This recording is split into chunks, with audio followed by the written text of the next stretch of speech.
कभी सोचा है कि किसी महान महाकाव्य के खत्म होने के बाद क्या होता है? आज हम तमिल साहित्य की सबसे मशहूर कहानियों में से एक शिल्पाधिकारम की कंटिन्यूएशन में उतरेंगे।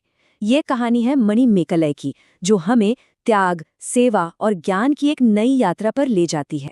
जी हाँ, मणिमेखलाई की कहानी ठीक वहीं से शुरू होती है जहां उसके माता पिता कोवलन और माधवी की दुखद कहानी का अंत हुआ था। ये कहानी शिल्पाधिकारम के न्याय और बदले की विरासत को करुणा और सेल्फ डिस्कवरी के रास्ते पर ले जाती है। चलिए इस फैसिनेटिंग एवोल्यूशन को समझते हैं। तो इस सफर में हम मणिमेखलाई के जीवन की 5 बहुत ही क्रूशियल मोमेंट्स को देखने वाले हैं। सबसे पहले दुनिया से उसका परिचय, फिर सांसारिक प्रेम और आध्यात्मिक बुलावे के बीच उसका संघर्ष, उसके बाद उसका जादुई शक्तियों की खोज का सफर, फिर एक दिल दहला देने वाली त्रासदी जो उसे हमेशा के लिए बदल देती है, और आखिर में हम देखेंगे कि उसकी कहानी शिल्पाधिकारम से कितनी अलग है। अच्छा, मणिमेखलाई की यात्रा को सही मायने में समझने के लिए हमें पहले उसके ओरिजिन्स को जानना होगा। मतलब आखिर वो कौन है और कहाँ से आती है? देखिए, ये सिर्फ एक सीक्वल नहीं है, ये एक फिलोसॉफिकल आंसर है।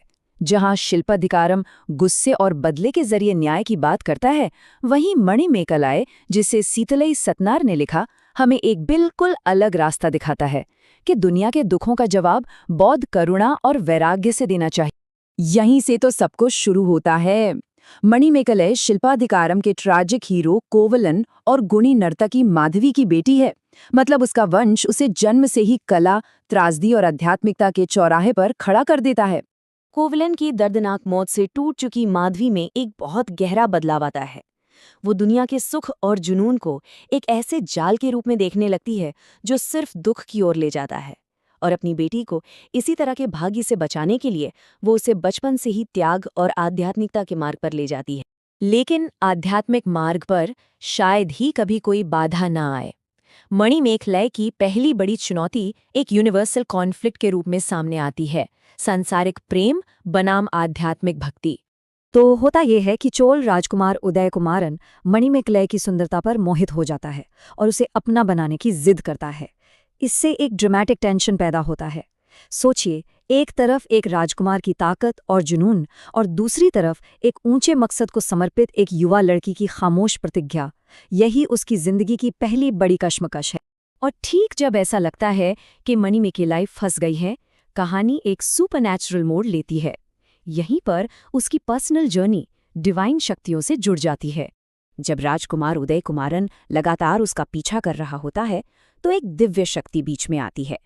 उसकी गार्डियन डिएटी, जिनका नाम भी मणिमेखलाई है, उसे एक जादुई नींद में सुलाकर बहुत दूर पौराणिक द्वीप मणिपल्लवम पर ले जाती हैं, एक ऐसी सुरक्षित जगह जो सांसारिक इच्छाओं की पहुंच से बिल्कुल बाहर थी।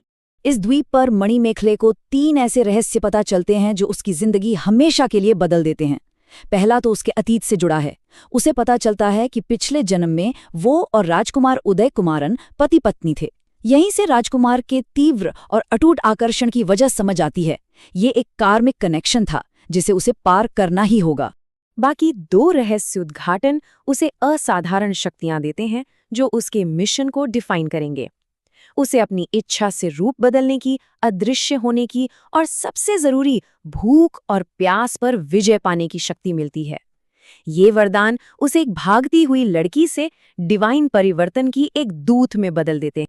इन शक्तियों के साथ उसे सबसे महत्वपूर्ण उपहार मिलता है, अक्षय पात्र, जिसे अमृत सुरभि भी कहते हैं।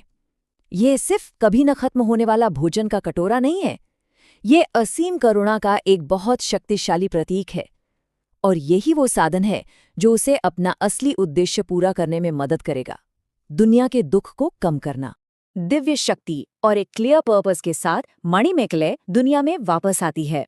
लेकिन पूरी तरह वैराग्य की और उसकी यात्रा अभी खत्म नहीं हुई है। उसके भाग्य पर मुहर लगाने के लिए एक आखिरी और विनाशकारी त्रासदी की जरूरत होगी।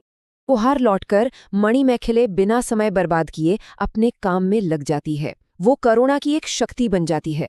अक्षय पात्र का उपयोग करके भूखों को खाना खिलाती है और बीमारों की देखभाल करती है।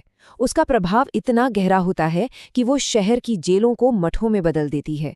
मतलब सजा की जगह सुधार और नैतिक शिक्षा को बढ़ावा देती है। लेकिन अतीत इतनी आसानी से पीछा नहीं छोड़ता। राजकुमार उदयकुमारन, जो अब भी उसके जुनून में है, उसे फिर से ढूंढ लेता है।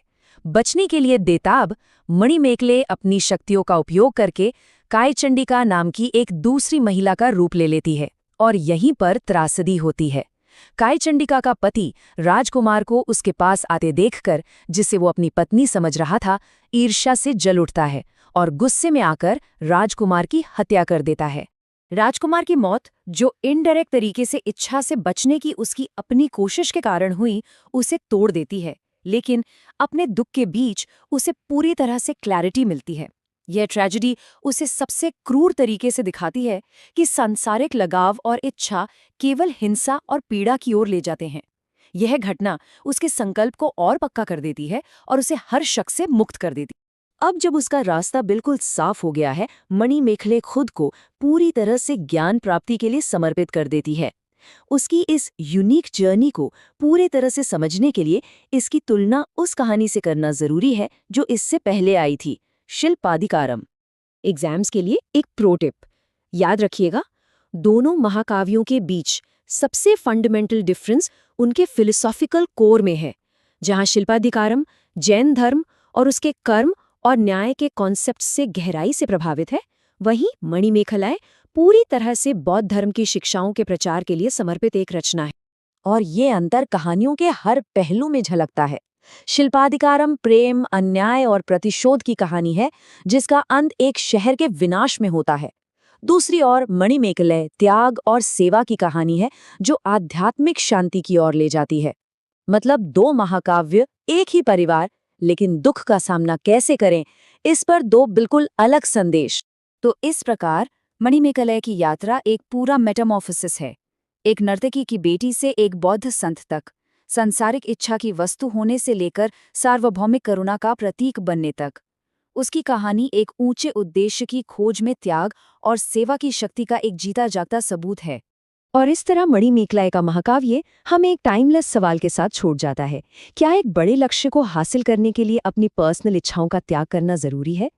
इस युवा भिक्षुणी की कहानी हमें बताती है कि असली शक्ति हमें जो मिलता है उसमें नहीं, बल्कि उसमें है जो हम छोड़ने को तैयार हैं।